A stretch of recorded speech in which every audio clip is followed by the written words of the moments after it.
नमस्कार दोस्तों, आपका एक बार फिर से स्वागत है आपके अपने YouTube चैनल अक्सी वॉइस पर। दोस्तों, आज की हमारी कहानी है बैल का दूध। एक दिन की बात है कि अकबर और बीरबल दोनों एक उपवन में बैठे हुए आनंद मना रहे थे। इतने में शाम हो गई। जब बीरबल घर जाने को उद्यत हुआ तो बादशाह ने उसे रोककर कहा, बीरबल, आज कई दिनों से मैं एक बात सोच रहा था, परंतु तुमसे कहना भूल जाता था। एक हकीम दवा बनाता है, उसमें बैल के दूध की अनिवार्य आवश्यकता है। यदि तुम कहीं से उसे ला दो तो अति उत्तम हो। पता खड़का बंदा भड़का। बीरबल बादशाह अकबर की मंशा समझ गया और मन में कहा कि बादशाह इस बहाने मुझे मूर्ख बनाना चाहते हैं। बीरबल बोला, इसमें घबराने की कौन सी बात है, मैं 1 सप्ताह में बैल का दूध ला दूंगा।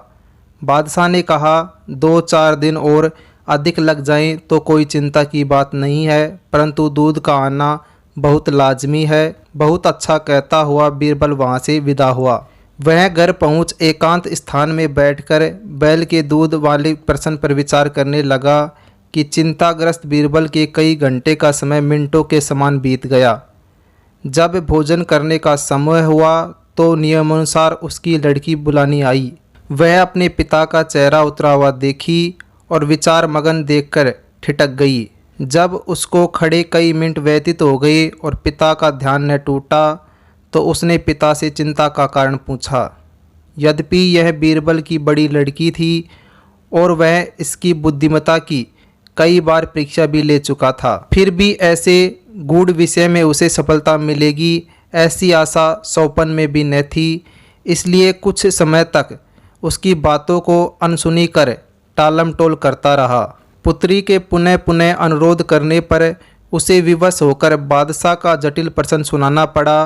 कन्या बोली, पिताजी, यह कौन सी ऐसी कठिन बात है जिसके लिए आप ऐसी चिंताकुल हो रहे हैं।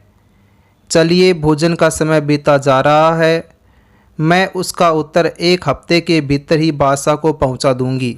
लड़की के ऐसे उत्तर से बीरबल की चिंता घटी और साहस कर भोजन करने गया। इस प्रकार जब 2 दिन व्यतीत हो गए तो बीरबल की लड़की ने एक नई तरकीब निकाली। वह ढूंढकर बहुत ही पुराने वस्त्रों को घर से बाहर निकाल लाए और उनका एक गट्ठर तैयार किया। जब आधी रात का समय हुआ तो उस गट्ठर को सिर पर लादकर नदी तट पर जा पहुंची और छियों छियों कर वस्त्र पछारने लगी। बादशाह का महल ठीक नदी तट पर बना हुआ था।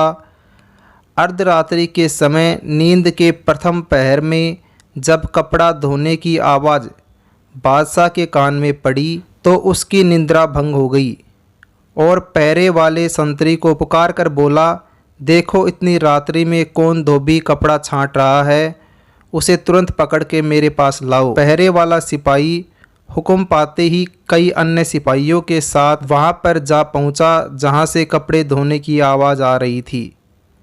वे सब बड़े हैरान और परेशान हुए, क्योंकि देखते क्या कि एक सिर से पैर तक अति सुंदर युवती कपड़े पछाड़ रही है। सिपाहियों ने उसे कई बार पुकार कर बादशाह का हुक्म सुनाया, परंतु वह उनकी बातें अनसुनी कर बराबर अपने काम में व्यस्त रही।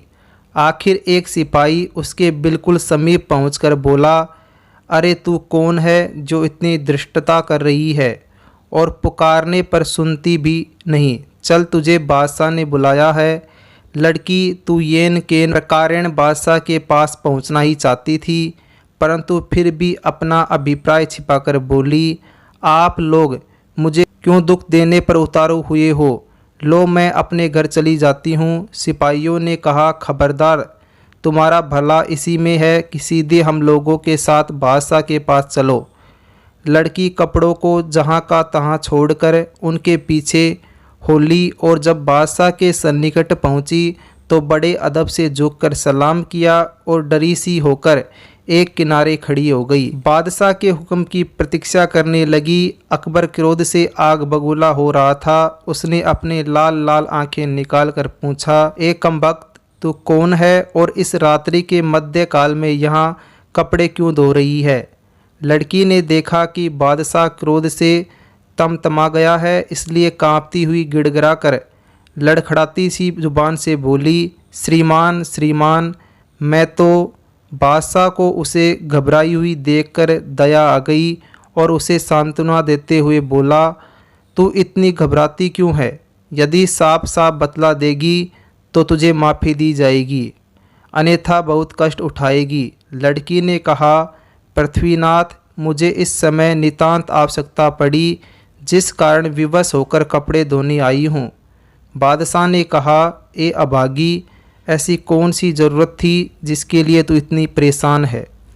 लड़की ने उत्तर दिया, क्या कहूँ पृथ्वीनाथ, आज दोपहर में मेरे पिता ने एक लड़के को जन्म दिया। मैं दिन भर तो और कामों में परेशान थी। इस वक्त फुर्सत पाने पर कपड़े धोने आई हूँ, क्योंकि साफ कपड़ों की आवश्यकता आन पड़ी है।